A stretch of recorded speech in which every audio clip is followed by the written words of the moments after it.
श्रीमद् भगवत गीता यथारूप हिंदी में अध्याय 2 श्लोक 31। सामाजिक व्यवस्था के 4 वर्णों में द्वितीय वर्ण उत्तम शासन के लिए है और क्षत्रिय कहलाता है। क्षत का अर्थ है चोट काया हुआ, जो क्षति से रक्षा करे वह क्षत्रिय कहलाता है।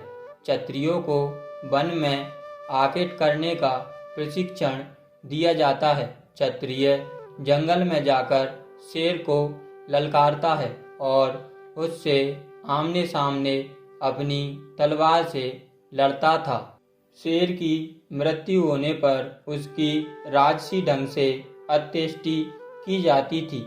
आज भी जयपुर रियासत के क्षत्रिय राजा इस प्रथा का पालन करते हैं। क्षत्रियों को विशेष रूप से ललकारने तथा मारने की शिक्षा दी जाती है, क्योंकि कभी कभी धार्मिक हिंसा अनिवार्य होती है।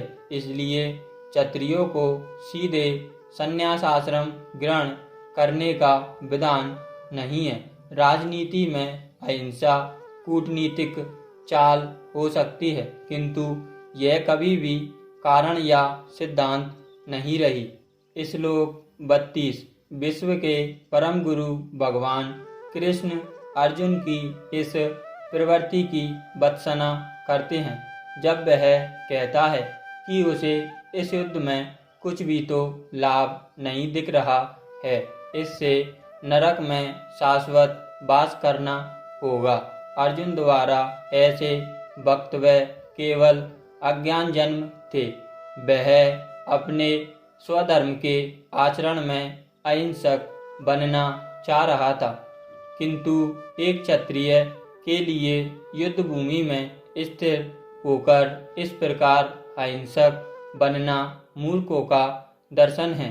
पराशर स्मृति में व्यासदेव के पिता पराशर ने कहा है, क्षत्रिय का धर्म है कि वह सभी क्लेशों से नागरिकों की रक्षा करे। इसलिए उसे शांति तथा व्यवस्था बनाए रखने के लिए हिंसा करनी पड़ती है। अतः उसे शत्रु राजाओं के सैनिकों को जीतकर धर्मपूर्वक संसार पर राज्य करना चाहिए।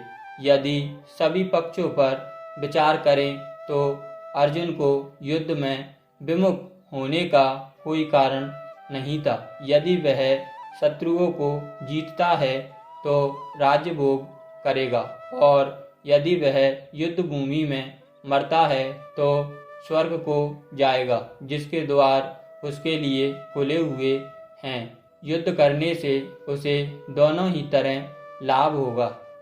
श्लोक 33। अर्जुन विख्यात योद्धा था, जिसने शिव आदि अनेक देवताओं से युद्ध करके यश अर्जित किया था। शिकारी के वेश में शिवजी से युद्ध करके तथा उन्हें हराकर अर्जुन ने उन्हें प्रसन्न किया था और वर के रूप में पशु पदार्थ प्राप्त किया था। सभी लोग जानते थे कि वह एक महान योद्धा है। स्वयं द्रोणाचार्य ने उसे आशीष दिया था और एक विशेष अस्त्र प्रदान किया था, जिससे वह अपने गुरु का भी वध कर सकता था। इस प्रकार वह धर्मपिता एवं स्वर्ग के राजा इंद्र समेत अनेक अधिकारियों से अनेक युद्धों के प्रमाण पत्र प्राप्त कर चुका था, किंतु यदि वह इस समय युद्ध का परित्याग करता है तो वह न केवल क्षत्रिय धर्म की अपेक्षा दोषी होगा, अपितु उसके यश की भी हानि होगी और वह नरक जाने के लिए अपना मार्ग तैयार कर लेगा। दूसरे शब्दों में वह युद्ध करने से नहीं अपितु युद्ध से पलायन करने के कारण नरक का भागी होगा।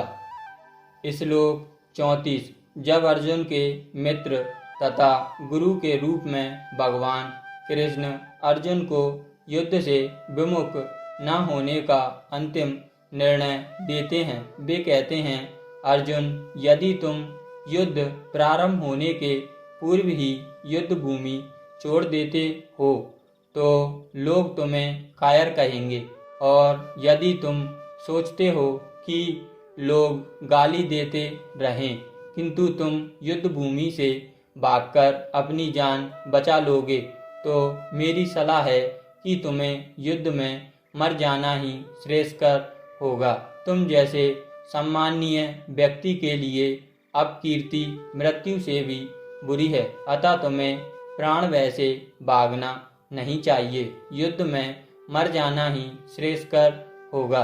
इससे तुम मेरी मित्रता का दुरुपयोग करने तथा समाज में अपनी प्रतिष्ठा खोने के अपयश से बच जाओगे। अतः अर्जुन के लिए भगवान का अंतिम निर्णय था कि वह संग्राम से पलायन ना करे, अपितु युद्ध में मरे। श्लोक 35। भगवान कृष्ण अर्जुन को अपना निर्णय सुना रहे हैं। तुम यह मत सोचो कि दुर्योधन, कर्ण तथा अन्य समकालीन महारथी यह सोचेंगे कि तुमने अपने भाइयों तथा पितामह पर दया करके युद्ध भूमि छोड़ी है। वे तो यही सोचेंगे कि तुमने अपने प्राणों के भय से युद्ध भूमि छोड़ी है। इस प्रकार उनकी दृष्टि में तुम्हारे प्रति जो सम्मान है वह धूल में मिल जाएगा।